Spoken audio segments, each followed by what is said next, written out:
As people are joining, I will just start off with our few brief housekeeping remarks to get us started. So my name is Claire Ladd, and I'm the Programs and Services Manager at the Massachusetts Nonprofit Network, or MNN. Thank you so much for joining us today. And just a few quick housekeeping items before we get into the webinar. We will email you the recording and slides following the webinar, so please keep an eye on your email for that. And during the webinar, if you have any questions for the presenters, please submit them via the Q&A function, as we have a lot of people in this webinar and the presenters will like to keep track of questions by having them in the Q&A box, not the Zoom chat. So we'll monitor questions in the Q&A box. But if you have any logistical questions or questions about MNN, feel free to drop those in the chat and I can respond to those anytime. So also, just to give you a little background about us here at MNN, our three goals are to strengthen the nonprofit sector through advocacy, public awareness, and capacity building. And we offer regular webinars such as this one with our affiliate members as part of our capacity building efforts. Please stay tuned for future topics and let us know if there's anything you'd like to see. And our efforts are made possible by our more than 600 member organizations. So thank you to all of those who are members. We really appreciate your partnership. And if you have not yet joined our network, but would like to take advantage of member benefits, such as networking opportunities, trainings, and cost savings, please visit massnonprofitnet.org/join, or just feel free to reach out to me anytime. Okay, so for today's webinar, it's titled Navigating DEI Trends Post-Executive Orders, and the presenters are Shavon Andrews and Lexi Kantor from Insource Services. So I'm going to hand it over to them to get started. Thank you so much, Claire. Welcome, everyone. We're excited. My name is Shavon Andrews. I'm the team lead and senior HR consultant at Insource. I've been there about 4 years. I'm going to let Lexi just give a brief overview of who she is, and we're going to rock and roll. Hi, everybody. Thanks, Shavon. I'm Lexi. I just started at Insource Services this year as a senior consultant, but have been working as an HR generalist for the last 10 or so years, dealing with all types of things that have allowed me to help you be prepared for unprecedented times such as these. Excited to be here. Thanks, Lexi. Next slide. All right, just a quick, who are we? Both of us are consultants, HR consultants and DEI consultants that works for Insource Services. We have four different practices at Insource Services: finance, HR, IT, and data and I consulting. We're based in Mass. Next slide, please. And so as you could, we just wanted to give you just a brief overview of what we do at Insource. You can see that on the left. We offer some a la carte services. We do some trainings and panel conversations for MNN and other non-for-profit organization and for-profits. We do some full department outsourcing. We can come in and be your complete HR or finance, IT, data solutions department. And how we do it, we understand our client business. We're experienced senior account leaders, and our client teams work is performed at the most cost-effective and appropriate level. And we have about 170, almost 180 employees now. So that's a quick snippet on who we are and where we work. And so for the good stuff, the real reason why you're here, today's agenda. We're going to do a quick overview of some of the recent executive orders on DEI. So we're really going to just focus on the DEI. There's been plenty of executive orders, so we just wanted to narrow it down to that DEI focus. We're going to talk about how implementing compliance strategies. We're going to give you some strategies to implement, and then we're hoping that some folks will put in the chat or in the questions and answers, some strategies that they've been using as well. And then we're going to review some DEI best practices and trends in response to these new executive orders, and then give you some next steps and discuss some call to actions. And then we'll do a Q&A if time allows. Just to piggyback off what Claire advised, we're trying to get through our presentation in the hour time, but we want to try to implement the questions that you're asking. So if everyone can please put it in the Q&A, we can't see the chat, but we can see the Q&A area, and we'll be trying to filter through those as we're presenting. So if one of us is speaking, the other person will be looking at the Q&A. And I can tell you in advance, we probably will not get to all of the questions, so please don't be upset if we don't get to your question. If you want to get to us offline, we'll be able to follow up with you after. All right. Thank you. All right, so we want to start off just by taking the temperature a little bit, doing a quick poll. So I believe Claire is going to help us out with a little interactive poll in the Zoom. And the question that we'd love for you to answer is, what is your biggest concern for your organization related to the recent DE&I related executive order? And it should have just popped up on your screen. So um, check all that apply. And if your biggest concern isn't listed there, would love to see what it is in the chat. Great. So it looks like of this group, the biggest concern is negative effects on organizational culture and inclusion efforts, followed by uncertainty about how to interpret the requirements, followed by potential impact on the individuals in your organization, and then timeline challenges for implementing required changes and the administrative burden that it's going to place on the team. Claire, do you mind reading off some of the others that came in the chat?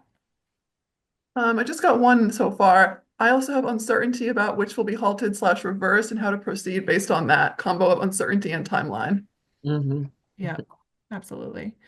Well, thank you everybody for responding. This is, I won't speak for Shavon, but this is it aligns with what I've been hearing from folks that I've been working with and just in my personal sphere. Any surprises to you, Shavon?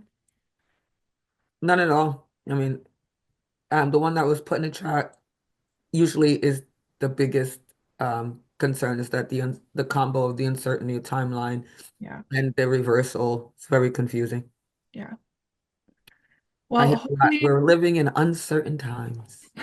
we've been here. We've been living in uncertain times. Mhm. Just keeps continuing. Well, hopefully we can provide with in the next hour or so a little bit of clarity and help you sort of think through what direction you and your organization want to take moving forward. Um, See, I also saw Jillian wrote something about they also want to know how to communicate about our values as an organization. mhm. Okay, awesome. I think we will definitely cover that as well. Great. Anything else you want to say, Siobhan, before we move forward? Perfect. Thank you.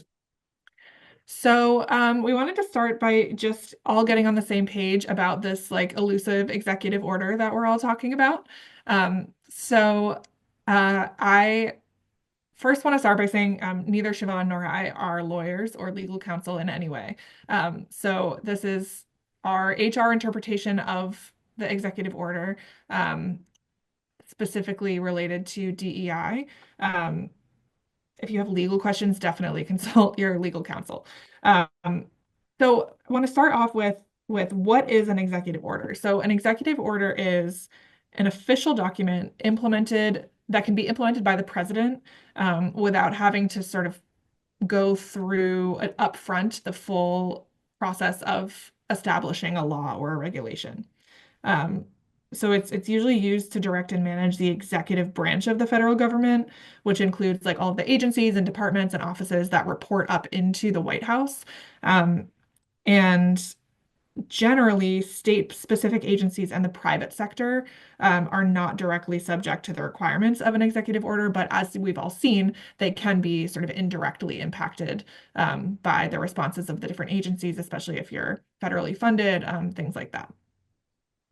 So the specific executive order that I believe is causing all of us the most strife currently is one in particular. It's number 14173, and it's titled Ending Illegal Discrimination and Restoring Merit-Based Opportunity.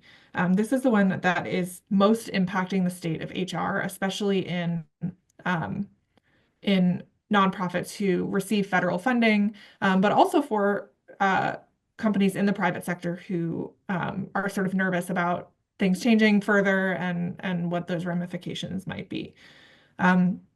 So as I was digging into the executive order and reading the specific language, which if you haven't done so, it's very interesting. Essentially, the stated purpose of this executive order is to ensure that the long-standing federal civil rights laws that protect individual Americans from discrimination are still in place. So, um, which you're all probably saying, well, yeah. So, basically it revokes it strips our the legal environment down to only the main federal civil rights laws that were established many years ago, right? FMLA, Equal Employment Opportunity, the ADA, and it strips away things like affirmative action, most specifically, and other things and other DEI related things like that, that the president perceives take away the opportunity for everybody to be evaluated based on merit.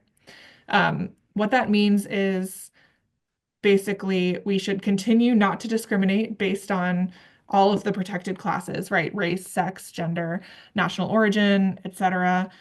Period.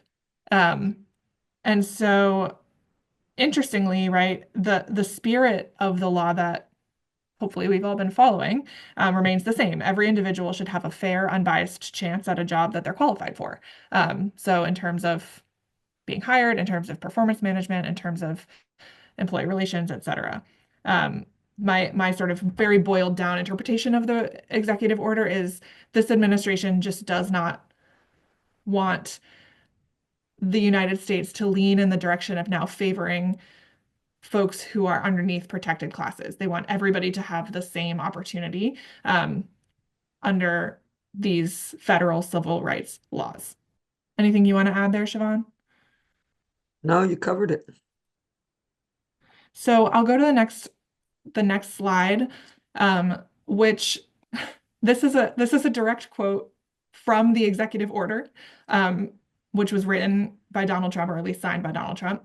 Hardworking Americans who deserve a shot at the American dream should not be stigmatized, demeaned, or shut out of opportunities because of their race or sex. Agreed. Hard agree. Um, so in terms of high level guidance, right, we want to be, as organizations and employers, following this spirit. So that means any efforts that exclude or discriminate on the basis of race or sex are unlawful. And merit-based practices, meaning practices that hiring based off of qualifications, and not race or sex, or uh, unbiased, unbiased hiring practices, or candidate, what am I trying to say? Candidate attraction, and also the way that we deal with promotions or things like that should all be based on merit. They're following the requirements of the job or exceeding them, in hiring, promotions, employment decisions. So essentially, if you're already doing that, that's the high level guidance. So there isn't really much to change. The underlying piece of this, which Siobhan will go into in the next few slides, is that to the current administration, words like diversity, equity, inclusion, and belonging signify to the current administration that these practices are not being followed. Um, and so that's sort of where the confusion is coming in. But the spirit of the law, of the federal civil rights laws that have been in place for many years, remain the same. They want every American to have a fair shot at employment if they're qualified for the job. Yes. And I think the one of the things that I would add to that is, going a lot of the clients that I'm working with is even just dealing with the term DEI, because the term, just those initials, DE and I, has now been stigmatized as a whole different is as a bad thing, right? So one of the things that we talk about, and you could go to the next slide. One of the things that we need to make sure that we're doing is just practical steps, is making sure that even though we may not be able to use the term DEI, it all depends on how you feel, but you should and still be doing this work, right? I would assume that you still feel, as organizations, that you still want to do this work and you still want to have some outcomes for diversity, equity, and inclusion, even if you're not specifically calling it out. So I just wanted to make sure that I'd stated that even though we're being advised that DEI is, causing planes to crash, we all know what DEI stands for. And so one of the things that we want to make sure is that we're defining diversity, equity, inclusion, what it is, and what it is not. And another thing that I've been telling a lot of my clients is please do, instead of let's get away from a lot of these acronyms and actually let's say exactly what we mean. We want diverse candidates. We want to make sure that we are having equitable practices. We want to make sure that we're being inclusive, Mhm. staying away from DEI because DEI has just been stigmatized as this, woke, horrible thing. All right, let's keep going. All right, so some practical steps. One thing that we really think that everyone should do, and this is something that we've done in our organization, is review the policies and our programs, especially in your HR department, to ensure that merit drives employment decisions rather than quotas, and that they align with the federal civil rights laws that Lexi talked about in the earlier slide. So you want to make sure that all of your staff at the organization that they understand what the hiring policies and the program, what your organization, where they stand. So what does it mean to have merit-driven employment decisions, and what does it mean to have to employ folks based on merit, as opposed to whatever practice you may have been doing. So you want to make sure that language and that you have alignment with everyone from the top, the CEO, all the way down to your frontline staff. So language matters and a reviewing of your policies and programs and actually establishing if you don't have a merit-based employment decision process, establishing a standard operating procedure. Mhm. I love this one. Bake your current DEI programs into your standard SOPs rather than separating them out. So like I just explained to you about, adopting or making sure you do have your SOPs. So you want to make sure you standardize them, but within that, you want to make sure you're infusing your diversity, equity, and inclusion programs within them. I like to say sometimes, like, instead of thinking about it as thinking about diversity, equity, and inclusion as a program, think about it as a lens um, through which you build and maintain all of your processes, um, which might help in this case. Yeah. And have a thriving culture as well. All right. So the last thing, practical stuff, is making sure that you implement a process for auditing your federal grants and your contracts to ensure compliance. And I would also say make sure you're auditing your employment processes, your hiring processes, your SOPs that you're going through. What does those look like? And I would make sure that you're doing it on an annual basis. Would you like to add anything, Lex? Um, I don't think so. And I know to address the comment that someone made in the chat earlier, these things are it seems like they're constantly changing as new regulations are coming out, sort of following up on the executive order. Lisa, I see your question in the Q&A. SOP stands for statement of process. So a procedure document outline of a process. Yeah, so understanding that, regulations continue to change. So ensure that while you're auditing, you are also up to date on the current things that you're trying to be compliant on. All right. So now we're going to just talk about some best practices and DEI trends. So I think I'm always the one thing that I'm always gonna say when it comes to best practices and DEI in general is you have to take a stance. If you don't, if especially the executive directors and the CEOs and the leadership team, if you haven't already taken a stance on where the organization is with regards to DEI, whether you're gonna continue to use the word DEI, you're gonna use the full words, diversity, equity, inclusion.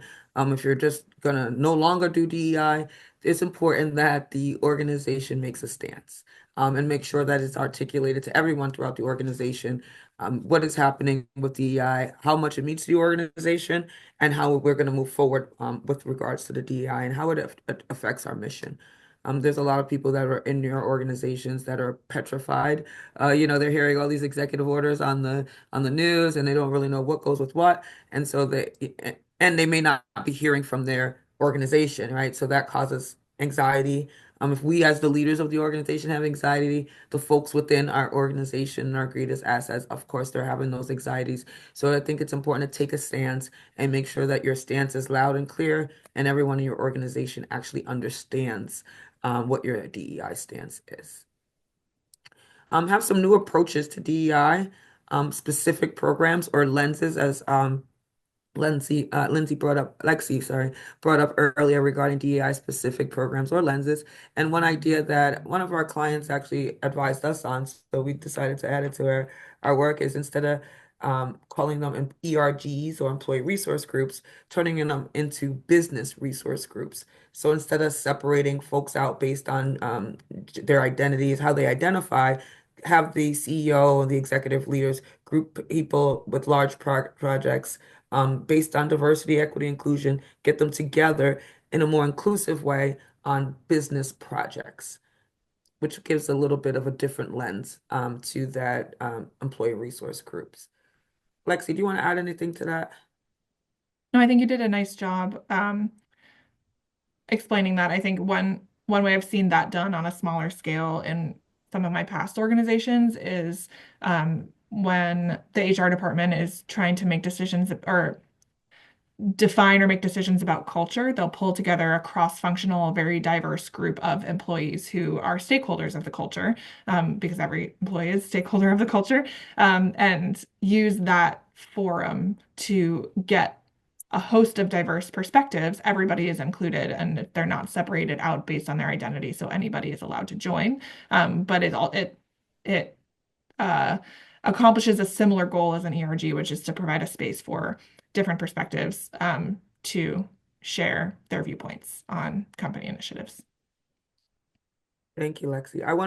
I see a question in the chat that related to something we were just talking about, so I wanted to just put it out there and one of us will answer it. Kate says, I have not been anywhere where there are quotas, etc. Are there a lot of cases of this where there aren't merit-based processes?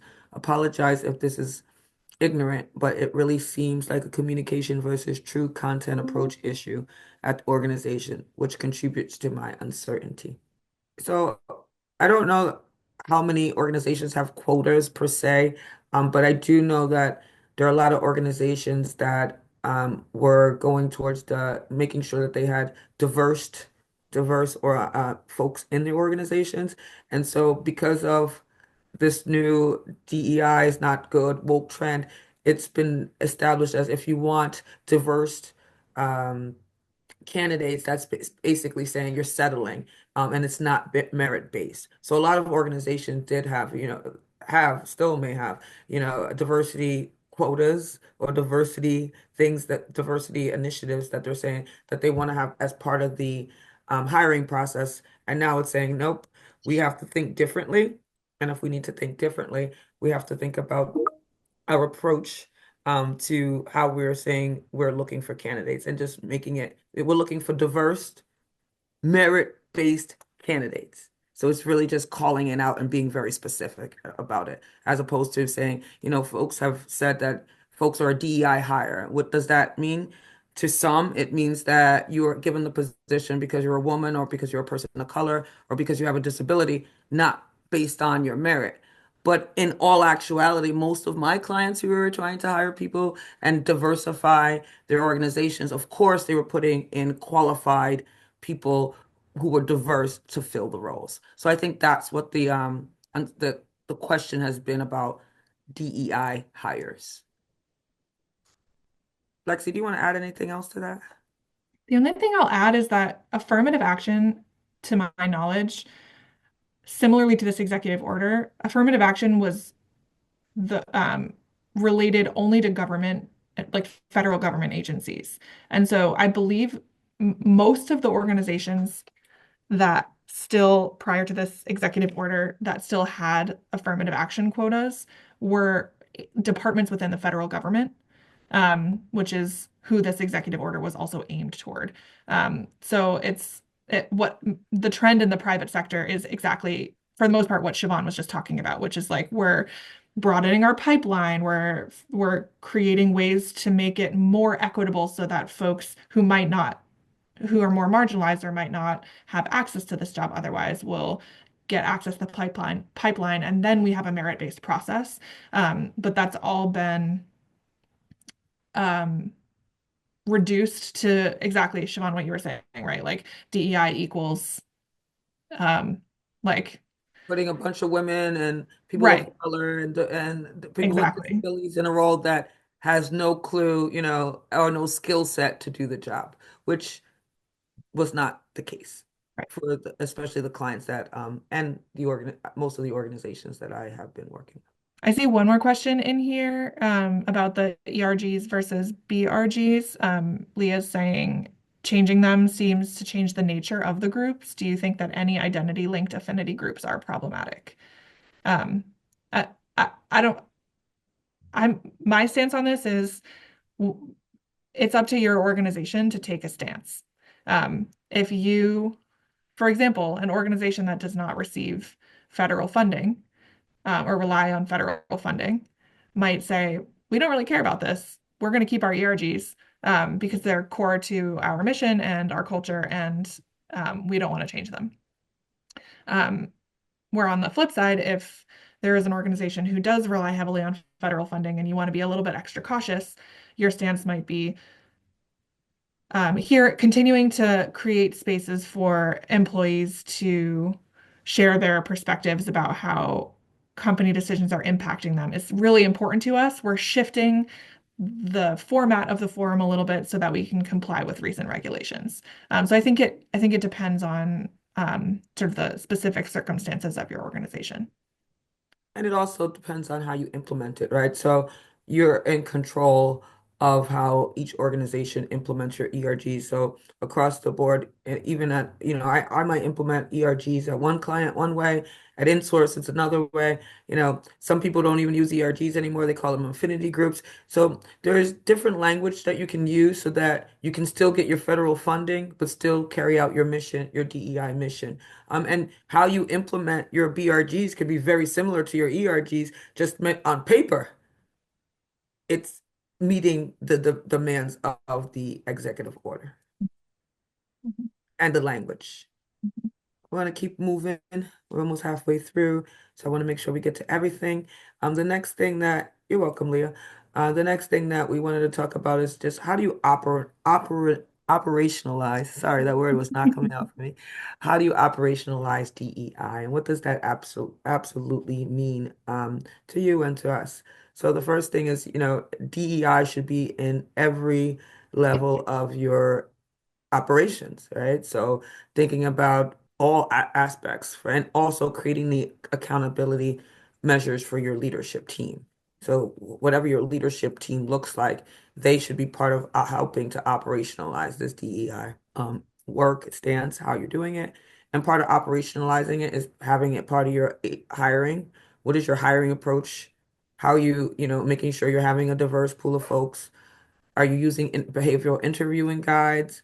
Are you having objective assessments? So what are you doing to put in place so that you're creating an atmosphere to eliminate bias throughout the interviews? And how are you educating your employees who are doing the interviewing? So your supervisors and your HR departments and your hiring managers, what are you doing to educate them so that they're keeping up with the pay transparencies and making sure that they are looking from a diversity, equity, inclusion lens and understanding how the organization wants to operationalize DEI.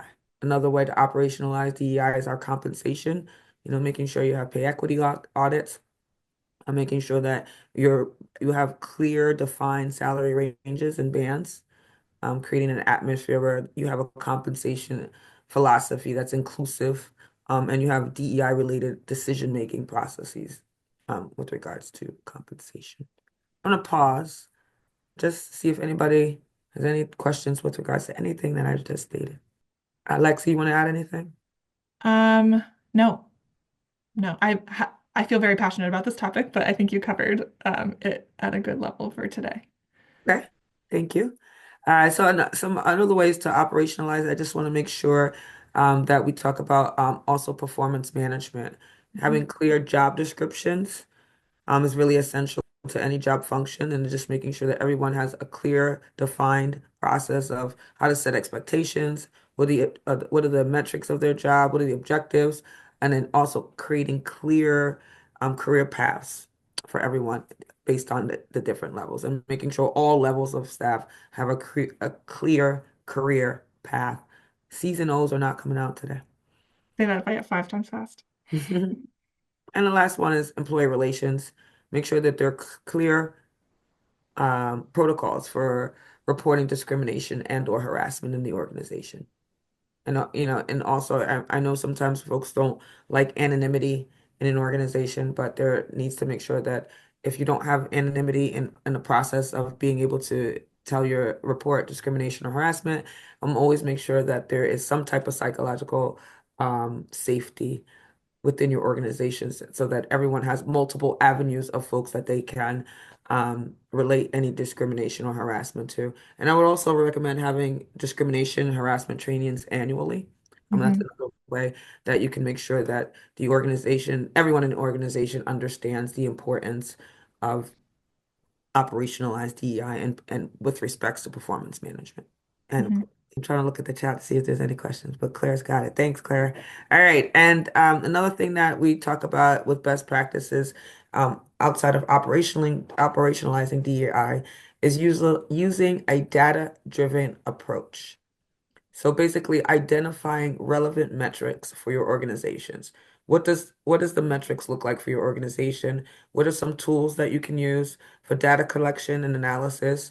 And then creating dashboards. We have so many dashboards at InSource that just helps you to visually see, what's happening at your organization and what data and relevant metrics is happening within your organization. Also use predictive analysis for planning. It's the best and most practical way to help you implement and measure the success of any corporate strategy in your organization, including DEI. I would say a few good examples of DEI metrics would be like, of course, workforce demographic breakdowns, um, demographic breakdowns of recruitment and hiring, so diversity of candidate pools, diversity of new hires, retention rates by demographic group, and voluntary turnover rates for diverse employees. And then similarly for promotion and advancement, right? Promotion and advancement rates broken down by demographic group. Pay equity audits will provide a lot of really good data as well. And then, of course, always employee engagement index scores are really good data as well. And last but not least, you want to foster a culture of continuous improvement and psychological safety. You should have your teams get together, your leadership teams get together and say, where are we at now and where do we want to go, annually, quarterly. With this executive orders changing, our DEI team, we get together quarterly. Sometimes we just have to get together impromptu because you want to make sure that you're continuously improving and creating psychological safety for all of your employees. And sometimes you're going to have to, well, in this atmosphere right now that we're in, you are definitely going to have lots of brainstorming and be willing to pivot from executive order to executive, from day to day, sometimes hour to hour, and make Yeah. sure you have, either a consultant or, an attorney or someone that can help you through the guidance. Or get your HR person or DEI person internally to make sure that they're staying up to date and relevant. So I definitely told people like I don't want to listen to the news anymore, but I have to listen to the news because if not, I'll miss something. And then one of my clients, that is impacted by the next executive order that's coming out that I'm trying to not, that I'm ignoring, that's not beneficial. So I just want to make sure that I advise that you stay informed no matter how anxious it may be, or maybe take turns within people in your department so that, you give yourself some grace and, take some time to get some downtime. But it's just important to make sure somebody is on top of the day-to-day of what's coming down the pipe. Hmm. I Hmm. see a question from Heather. Lexi, what are our thoughts on continuing to have an organizational DEI committee? Again, I'm gonna go back to like it depends on what your organization aligns on as your stance around all of this. I know that's not a super practical answer in the moment, but for example, I'll use the same example. If your organization relies heavily on federal funding, perhaps a working committee that has documentation within your sphere of systems that's called a DEI committee might not be the best idea. But is there a way to rename it or rework how it's integrated with the rest of the organization or something like that? But at the same time, if you are an organization that is not reliant upon federal funding, go for it, right? Keep your DEI committee if it's working for you, and use your privilege in that way to take a stand and continue to do the work loudly and proudly. So I would say it really depends on what you and your leadership team sort of align on as far as how you're gonna show up in this space moving forward. And it depends on how the executive order impacts you, right? So if it's impacting your organization's funding, you know, if the DEI committee is impactful to the organization and to the staff, we would recommend that you figure out, okay, well, you might need to flip that language. But if you're a for-profit or you don't get funding from the federal government and your organizations is like, this is we still want to do this work and we want to have DEI committee, I would say, yeah, keep having the DEI committee, but you want to make sure that you're doing what's best for your organization, especially for that funding. As long as you take that stance and you decide, okay, we know that this DEI work is important. You take that stance, you advise your employees and make sure everybody understands that the stance that you're taking, and then you implement whatever is going to work best for your organization. And I think it's really important to make sure that you explain to your staff team what the stance is and why. Because don't assume that everybody leans one way or another. Because what I've noticed is, what will happen is some organizations that's like, yes, I want to continue this DEI work. There'll be some people in the organization like, well, no, the government says we can't do this work. And so there's some confusion. So I think that this is a great time to, one, educate folks that do business with us, but also educate our teams internally on what is our stance, what is the why behind our stance, how do we get there, and then where we're going forward. And then allowing folks that may be part of the team that is like, oh, whoa, I don't want to do that, allowing them to self-select out of your organization. Or if vice versa, if you're like, you know what, we're going to get rid of all DEI work, I think that's important to give them the why. And then also allow people who are just like, okay, well, I don't feel safe, or this is not the organization I signed up for, or I don't want to be here anymore. You're giving them the ability to also be transparent and with where the organization is going. Sorry for the long-winded answer, but are there recommended platforms to help stay on top of these things? Just wondering, there are places to get the info and details, not just from the general media. To be honest, I haven't seen any. Um, I think we're a little too early. I imagine SHRM will put something out there soon around this. I'm sure they're scrambling some, just like the rest of us, to come up with ways to support everybody. But I mean, to do the research for this webinar, I was looking at the general media and going back to the actual source, the original executive order language and that sort of thing, unfortunately.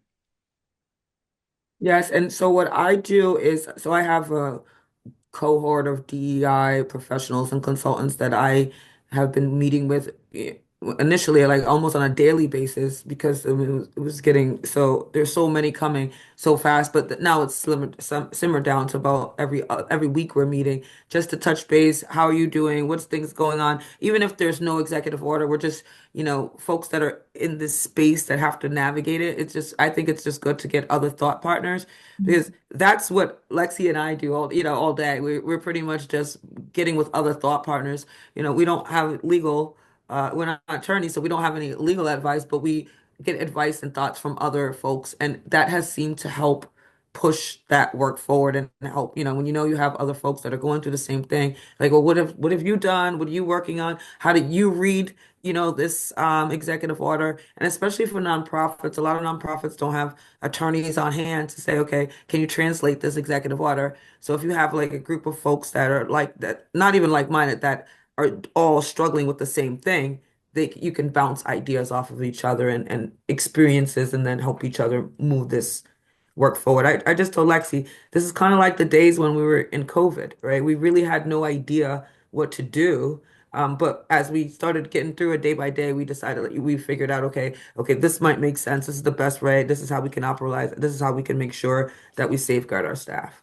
So, Mhm. The only other thing I'll add there is some very specific subset sections of the nonprofit sector have more specific organizations like MNN, like member organizations that are keeping on top of this stuff. And I'm sure MNN is as well. I'm just not familiar with your programming, so maybe Claire can speak to that. We work with some community, some federally qualified community health centers. And I know like Rhode Island has like I forget what they're called, but they have like an aggregated member organization for all community health centers in Rhode Island, and they're sending weekly updates about um, this dynamic and what's going on in this climate. So it might be good to look to see if there are support organizations more specific to your space that you're working in that might also be aggregating this information as well. Elizabeth said the National Council on Nonprofits has a great resource on the executive orders that relates to nonprofits. It tracks the appeals, legal statuses, etc. Thank you, Elizabeth. Maybe we can put that in the chat so everyone can see it. Okay, Claire, you're like 10 steps ahead of me. Thank you, Claire. All right, thank you. And then some immediate next steps. Take a stance as an organization and communicate to your employees, even if it's day-to-day changes, right? So if there are day-to-day changes that are happening in your organization, executive order, just be transparent and make sure that your leadership team, is able to operationalize and get together, discuss, and then in a timely manner, right? You have to make sure that things, are happening in a timely manner. Something happened over the weekend, you want to make sure that either that weekend or Monday morning, you're addressing it so that you're helping with creating a culture of psychological safety and having staff realize that they work for an organization that is taking care of the outside executive order things that may or may not be impacting their psychological safety within the organization. Create a plan or a timeline for response to these new regulations. Your timeline and be willing to pivot from the plan, right?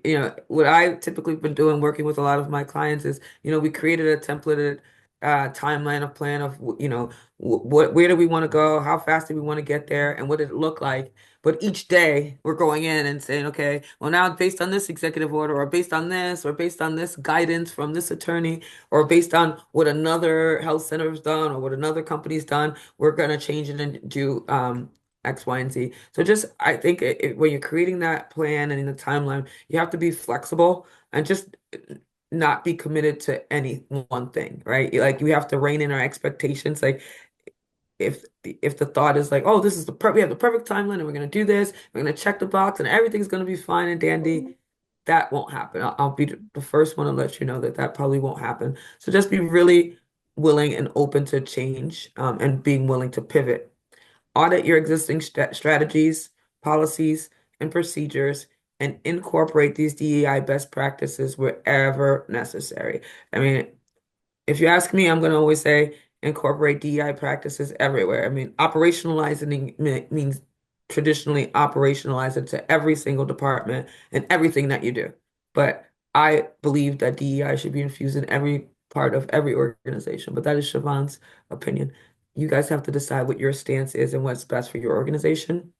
And then last but not least, federally funded organizations, they want to phase out the use of language alluding to DEI moving forward, or even just getting rid of the term DEI in general. I know a lot of the federally funded organizations that I'm working with, they're going from taking out DEI and going to JEDI, JEDI, or there's a lot of different acronyms that is just different from DEI that will take the lens or the microscope off of the organization. And that's ultimately what most organizations want, is just to continue to do with the great work that they're doing in the communities that they're doing them in, and push the work forward without having the government or anybody saying, like, okay, we're gonna have to shut your doors down because you're no longer gonna be able, you're no longer gonna be funded because you're using the term DEI. Lexi? The only thing that I was thinking about while you were talking through this slide, Siobhan, is Other than that last box, all of these top three ones are things that I would have recommended even before the executive order came out. Hmm. Um, That's true. right. So, Agreed. I think like if you're doing this work and you are employing people through merit-based processes and you pay equitably and you have clear job descriptions and are teaching your managers about bias and all of those things, then you're following the law. And so I think the the main nuance here is just about the language that we're using to describe it. And so it it feels like it's really big, but I don't think it is that. It doesn't have to be that big for a lot of organizations who are already doing this work really well. There just needs to be some tweaks. And I always tell folks that's really just re-energizing folks around what diversity, equity, and inclusion really is, right? We've worked so long and so hard to get diversity, equity, inclusion into, moving this work forward, and we've done a great job. But then we've minimized it to the term. We've gotten to the point that it's minimized to three letters, and the definition has been changed, right? So ultimately, what I tell a lot of clients that are overwhelmed is, let's just get back to basics. Let's get back to identifying what diversity, equity, inclusion means. Let's start saying the entire words out. And once you start saying the entire words out, what does it mean to your organization? And how do we communicate it moving forward without using the term DEI if you have to not use the term DEI? And if you're an organization that's not federally funded and you don't have to worry about the fact that DEI is being asked in executive orders to be taken out, and you fully agree that you want to continue to lose it, more power for it to you. And if you can get with other organizations, lead by examples of like, this is how we did it, and this is how we're moving forward. And one of the things that at InSource we have said that we are not gonna take DEI out of the work that we're doing. We're actually continuously working, and we're making sure that we are re-educating folks on what diversity, equity, and inclusion. And we're working even harder now. And we're making sure that our CEO, these executive orders are coming out.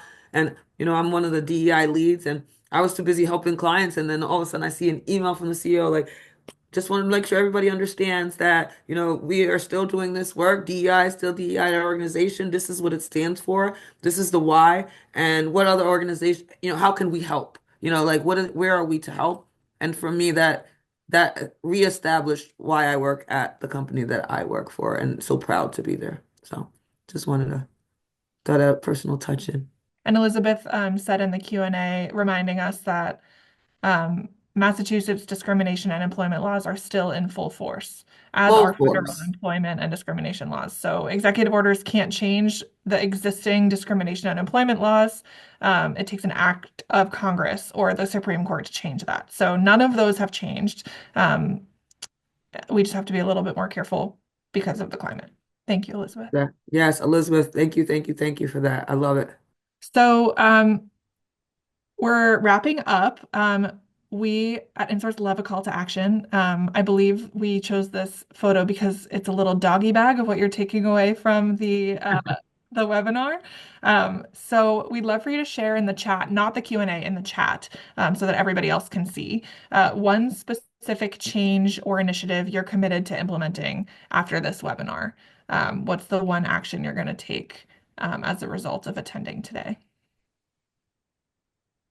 And I would say, like, as you're doing all of these next steps, it doesn't need to be just you. It shouldn't be just you. It doesn't need to happen in a bubble. Make sure you're pulling in your CEO and the senior leadership team and folks around you also doing this great work, so that you can all be a united front on whatever plan and stance you take moving forward.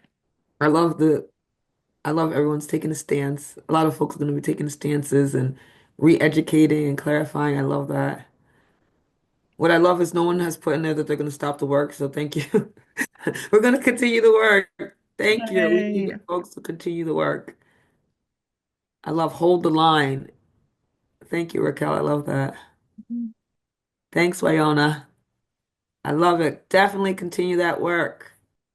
As we're continuing to think about our doggy bag from the webinar, we have about 6 minutes for any additional questions um, that might have come up.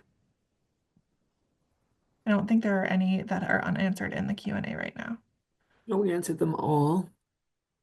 I will go back to the original, someone posted at the beginning a concern about values and talking about your values. I would say exactly what we were saying for everything else, right? Like as soon as you take a stance with your leadership team and understand how you want to move forward and what your philosophy is, your values should be the things that help guide your team's decision making. And so if you want to remove the diversity, equity, or inclusion language from your values, think about how you can rework that. Exactly what Shavon was saying, what diversity, equity, and inclusion actually means. What outcomes are you looking for by implementing those things? And perhaps that could help inform what your values And might what change. does it mean directly to your organization specifically? Yep. What is it at your organization? What does it look like? Not We'll wait seeing any another, other questions come yeah, through, Shavon. we'll wait another minute. Yeah.